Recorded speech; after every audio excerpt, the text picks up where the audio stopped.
Hello and welcome to Channel's Book Club. I'm Olakunle Kasumu. It's great to be back on the show again. Please feel free, if you have not joined us on any of our social media platforms, please feel free to do so. On your screen, you can see our Twitter details, Facebook details, Instagram details. We announce things we are going to do on this show on those platforms. But not only that, we talk about new books, new authors, book events, information. We share information, announcements, all sorts of things on those platforms. And there are quite a lot of things you will enjoy on our Instagram page, Facebook page, Twitter handle. So please feel very free to join us on those platforms. In the last few episodes, we've been looking at memoirs and autobiographies. Last week, we looked at a memoir written by Chief Mrs. Taiwo. In fact, the last two episodes, we had part 1 and then part 2 of that review with her. For those of you that watched it, I hope you had fun doing so. Next week, we'll be looking at another memoir written by a senator of the Federal Republic of Nigeria, Senator Baribe. It's titled Made in Aba. We gave you a bit of a tip of that last week when we showed you his reading. But next week, we'll be looking at the full interview. You may want to look out for that. But today, we are going completely off course, somewhere we've never gone before. We've looked at politics, we've looked at finance, we've looked at business, we've looked at all sorts of things on this show. We've looked at different works of fiction, but we've never looked at marriage as a topic. Marriage. Now, I like to say that marriage is taking a beating in the world we live today. Traditional marriage is taking a real beating. When I was young, it was a lot simpler. Man marries woman, they live happily ever after. But these days, that has all changed now.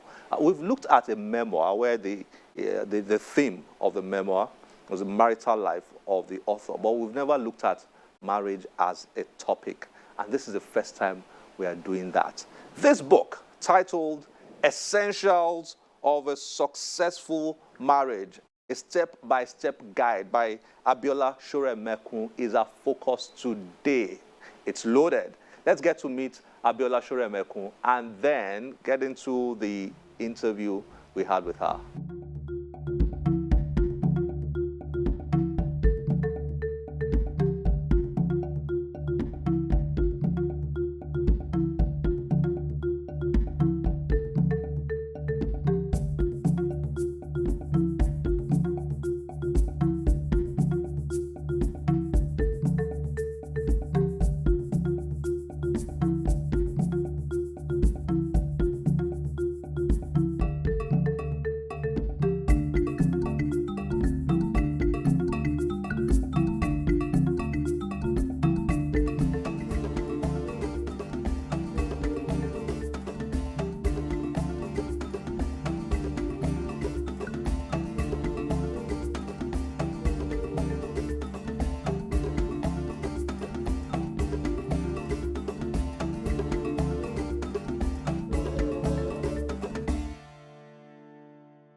Abiola Shoremekun, nice to have you on Channel's Book Club. Thank you, Kunle. I'm happy to be here. It's great to have you here. Okay. This is the first time we are looking at a book on marriage, Essentials of a Successful Marriage, a step-by-step guide. Well done. Thank you. That's very interesting. Well done. But the marriage institution is under, some people will use the expression under attack globally. Yeah. The divorce rates up there. A lot of young people, you are talking to them and they're asking you, why should they get married? They don't have to get married, you know. Young ladies will tell you as long as they are financial independence and they can have a baby, why do they need to get married? Yeah. The celebrities and superstars, they have live-in arrangements rather than marital arrangements, a lot of them. So you see them living with their girlfriends or their boyfriends for many years, you know, and all that. So there has been this change in thinking with regards to the traditional marriage institution. Is this something you have observed? Yes, and that's one of the reasons why I'm writing this book. Marriage can actually be happily ever after. You see that theme recurring in my book. And I want to say that our age, or let me just say, from the time our age we've really failed the generation. I mean, marriage has moved from what it used to be to what is not supposed to be. I want to believe that a lot of people go into marriage with a lot of misconceptions. You know, they just feel that when they get married, successful marriage just falls automatically into their laps. Some people are even in love with the idea of being married and actually the marriage itself. They do not know that when you go into marriage, it's actually a lot of work. You need to work at it because marriage is a blend of two people coming from different backgrounds. I mean, you have different values. You grew up in, I mean, different, I mean, with the different ways of doing things. And then you want to come together and live as one person. So how do you think you are able to do it successfully if you are not ready to work out your marriage? Okay? So the reason why a lot of people are not interested in marriage is because the society has failed in marriages. You know, marriage is not being portrayed in the way that it should be. But I want to tell you today that successful marriage is still possible. The only thing that you have to do is work at it. Okay? Work at it. That's interesting because, I mean, this thing I said about young people, I don't know if you've met them. Yeah. It's amazing. If you're on social media, for example, I see a lot of tweets, you know, or maybe Facebook pages, you know, and I'm reading them and I want to ask, it's a completely different idea of marriage now. One, like I've said, is, you know, I don't have to get married. The other one is, if I get married and I have a problem, I get out of it, you know. So it's so easy now. A lot of people who've been married for just 2, 3 years, 4 years, even I've had a couple of months of marriage. Phew. Yeah. You know, at the slightest stress or problem, phew, it's ended. Yeah. So there is a problem with that, isn't it? Yeah. Yeah. There is a problem which you have Yes. highlighted now. Yes. And one of the problems is actually the commitment, and that's why the marital vow comes in. A lot of people don't take, you know, they just, the day they get married, the day they make those marital vows, I think they just make it maybe just like a ceremonious thing. I mean, your marital vow says you promise to hold. It's actually a commitment. So what is marriage? Marriage is two people, you know, coming together and saying, look, we're ready to go the long run and not give up on each other. You know, forgiving each other's mistakes and going the long run together. Once you're able to commit to your marriage, once you're able to tell yourself that, look, this is what I want for my marriage. I was young, and when I was young, I come from a polygamous home, a broken home, and I know what I went through. And I made a silent vow as a child then that when I do get married, I would make sure that I do not go through what my mom went through in marriage. Neither would I allow my children go through the same. So it was a commitment that I make. So if you make that commitment to yourself and say, look, I love this person and I'm going to go the long road with this person, that's just what it needs. Once that commitment is there, other things come into play. Like I said, I mean, in my book, I mentioned, I mean, some essentials. Like I said, Yes, it's yes. not really, really exhaustive. And, you know, before I start my topic on marriage, I always say one thing. You know, I always start by saying one thing, that I'm not here to blow my trumpet. Neither am I claiming to know it all, because there are so many people who've been married longer than me, so many people who know more than me. But I'm here to share knowledge, and I'm here to impact the generation, and I'm here to leave a legacy. And I'm here because I received a calling, you know, to actually do this thing.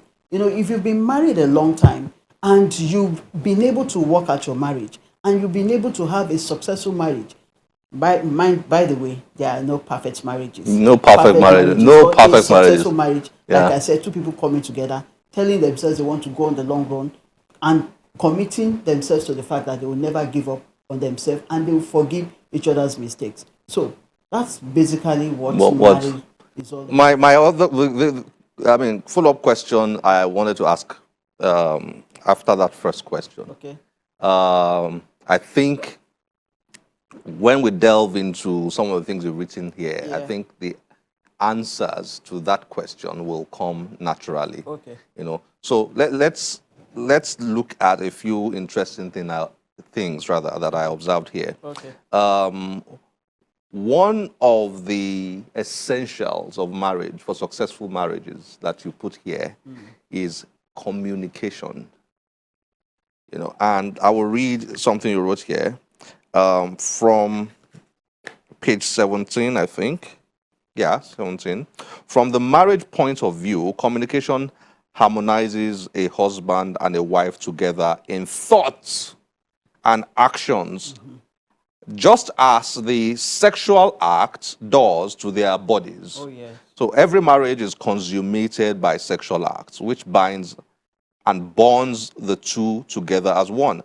The aim, goal, and purpose of communication is a fusing together of thoughts, likes, and attitudes through words and actions. Yeah. This is really true, Yeah. isn't it? You take effective communication out of marriage, and the marriage is gone, isn't Yeah. it? Yeah. Communication is just talking. It's the bridge. It's the live wire. Just as the vegetation needs the sun to survive, marriage needs communication to survive. And what are the aspects of communication? Listening to each other, verbal communication, non-verbal Non-verbal. communication. And the real big aspect of communication is listening. And I tell you, Kunle, listening is actually an art. To listen to someone, you need to pay attention to that person, let that person talk, and then affirm what that person has said. That, do you mean, is this what you're saying? And then at the end of the day, respond appropriately. So a lot of us don't listen to each other. We don't listen to what our spouses are saying. You need to sit down and listen to what your spouse is saying. Sorry, what your spouse is saying. Let me give you an example. There have been several instances of people telling me that maybe they ask my husband a question and I'm not there. And he gives the same answer that I would also say at a different time. Because we've been together, so we've learned to understand each other. We talk to each other. Communication is actually the lava. It's a bridge that connects. I've heard of marriages. In fact, there was a time when a friend was telling me that she wasn't communicating with her husband and they were communicating with their phone and text. I said, look, as long as you're not communicating, that marriage is as good as dead. And yeah, like I said, within 2 years, they were off. So as long as you're still talking, there's still hope. If I'm not talking to you, then that means I'm not interested in you. But as long as I'm still talking to you, I'm interested in you. Just like us, we talk to our children because we want them to do well. You keep talking, because you want them to do well. The day you stop talking to someone, that means they're not interested. Yeah. So communication is actually very, Maybe very important. that's probably why when two people who are having relationship problems, Yeah. when they go and see maybe a psychologist or a counselor, Yeah. The counselor gets them talking.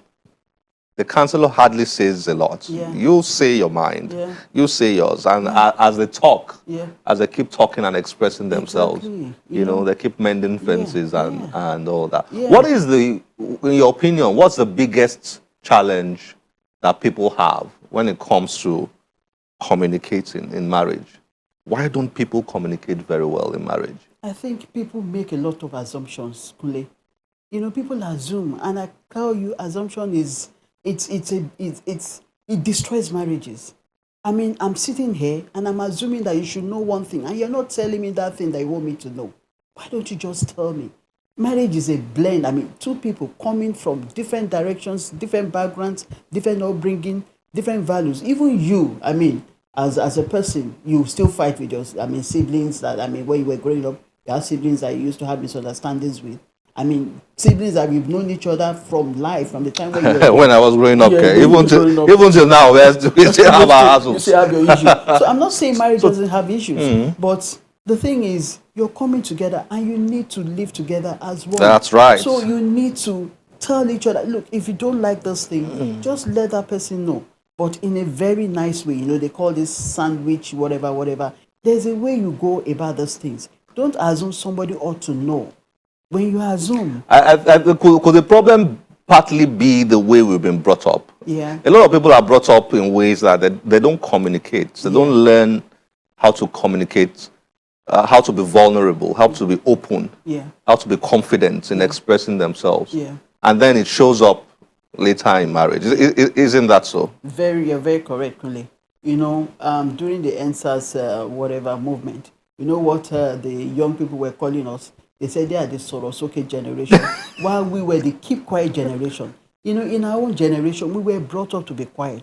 We could hardly communicate with our parents. And when you want to communicate with your hands at your back, in very low tones. So we were not brought up to communicate.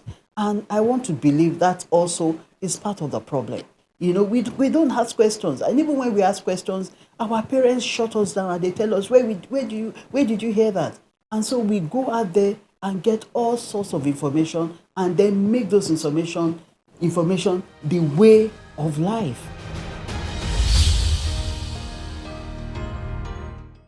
Another thing you mentioned here, and this is trust. Trust is essential for a successful marriage. Yeah. And I will like you to say something about that because from my own personal observation, a lot of marriages break down simply because one of the two does not trust the other, or both do not trust themselves. So can you say a bit about this? Okay, let me just say something. If you don't trust that person that you want to marry, then you don't have any business marrying that person in the first place. You have to trust. What is trust? It's just that word.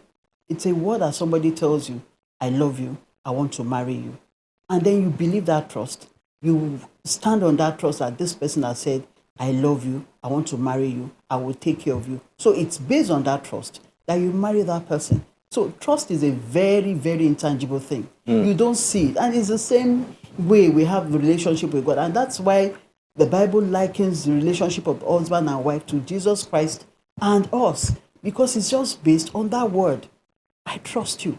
It's the bedrock. If you don't, you're sitting on that chair because you trust that that chair will not make you fall. So you need to believe. You need to take that trust and then say, okay, because this person has said this, and I trust that this person has said what he means, what he has said. So I will go along with this person, and we will make our home.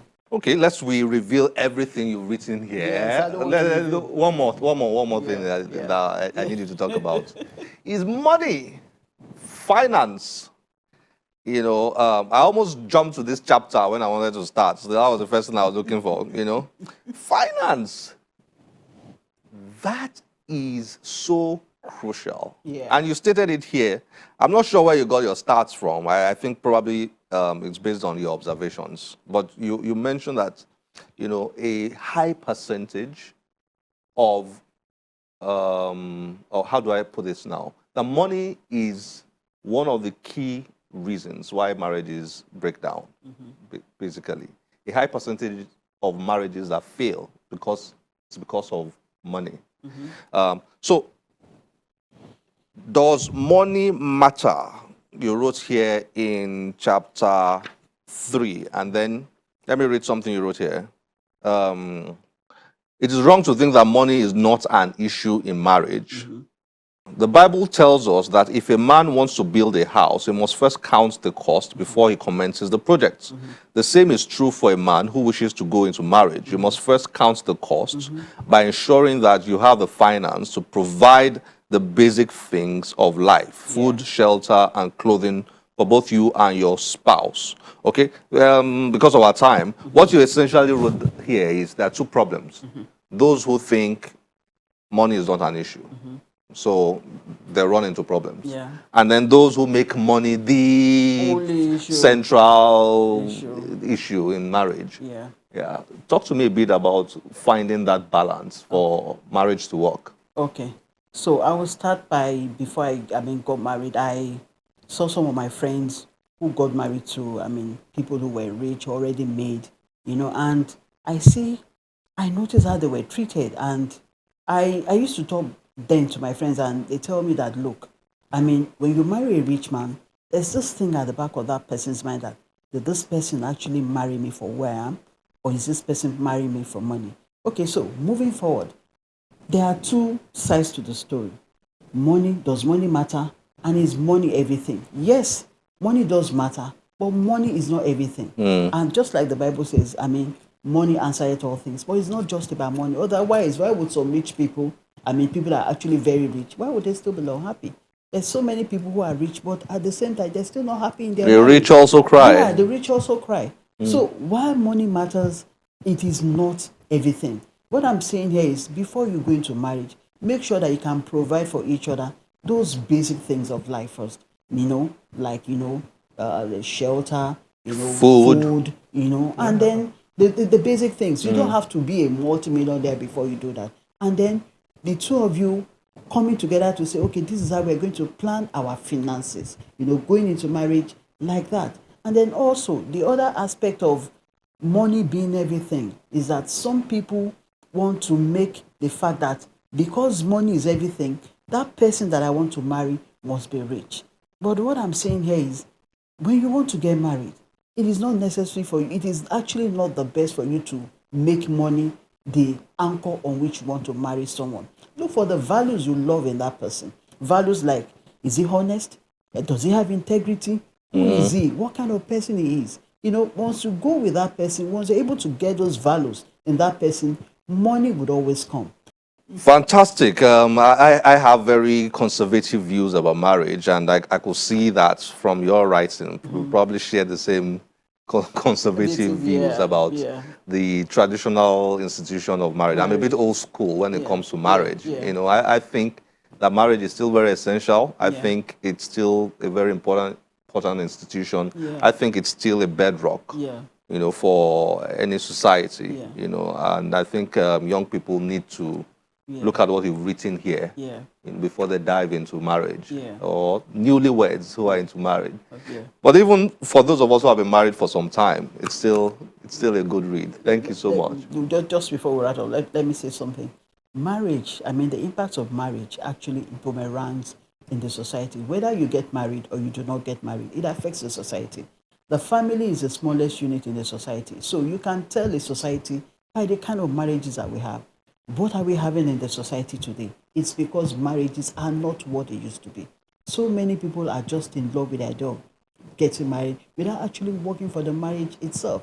So I tell you, as long as you want to go into marriage and you know the values that you're looking for, what you want, you're not going because you're in love with the idea of getting married, or you're not going there because your friend got married or whatever, but you're telling yourself that, look, I want to get married. This is my ideal person. This is the person that I want to live my life with. And we're ready to go at it the long run. If 50% of marriages in Nigeria were successful, as I said, Nigeria would have been a different place. So because people are living together and are not doing the stuff the way God wants us to do. When God said the man and the woman should come together and raise a family, and said that, and the Bible also says, sorry, I have to always, because the Bible is it's my manual for life, and it said, children are the heritage of the Lord. The fruit of the womb is his word. I'm not saying that if there are no children in marriage, the marriage cannot be successful. A successful marriage is two people coming along. I didn't say two people, two people with children. I just said two people coming along, ready to go the long run, forgiving each other's mistakes, and committing never to give up on each other. So whether there are children in the marriage or not, it doesn't matter. But when there are children in the marriage, and the two of them come together to raise the children in the way that the children should be raised, because God will always ask of you, how did you raise those children? So when you have balanced children coming out from the society, the society will be a better place. And that's one of the reasons why I'm also going on YouTube, talking about marriages, because I want to impact as many people as I can impact. And I want to tell them that this thing is so possible and can live happily ever after. Thank you so much. I can see your passion oozing out. Thank you, Thank you so much for giving us this wonderful gift. Thank you also for this opportunity. I really, really love it. It's a way of just, sharing my knowledge, impacting, like I said, I don't claim to know it all. I'm also still learning. There's people who've been there before me, and I'm learning from them. But with the little I have, there's this later presenter that I used to say this catchphrase, and it actually resonates with me. He said, if each one can reach one, then each one can teach one. What a wonderful nation Nigeria would be. So fantastic. This is one of the ways. So I'm happy that I'm reaching so many people now, and I'll be delighted if I'm not here to advertise my books. So if through this I'm able to sell more books, it's okay for me. As an author, you should advertise your book. Well, this is where we have to wrap it up today. Okay, thank you very much for joining us on Channel's Book Club. Thank you so much. Nice to have you here. Thank you, Kunle. Thank you. Yeah.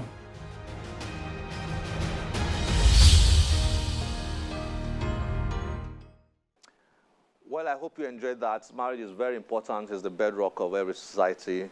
So many things to learn. Doesn't matter how long. Have you seen people who have been married for 50 years, arguing and fighting? Well, the next minute they've made up because they've learned to live with it. Marriage can be really, really good if you find the right spouse and you learn, all those very basic principles that help relationships, that nurture relationships very well. So this is where we have to end the show today. Unfortunately, we never have enough time. As always, my name is Olakunle Kasomo, and I look forward to being your host again next week. Remember, one great book can change your life. Bye-bye.